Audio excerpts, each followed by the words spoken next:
I'm telling you the truth.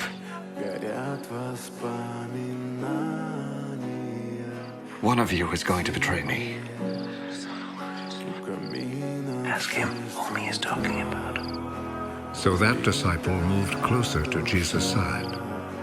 Who is it, Lord? I will dip some bread in the sauce and give it to him. He is the man. So he took a piece of bread, dipped it, and gave it to Judas, the son of Simon Iscariot. Now the Son of Man's glory is revealed.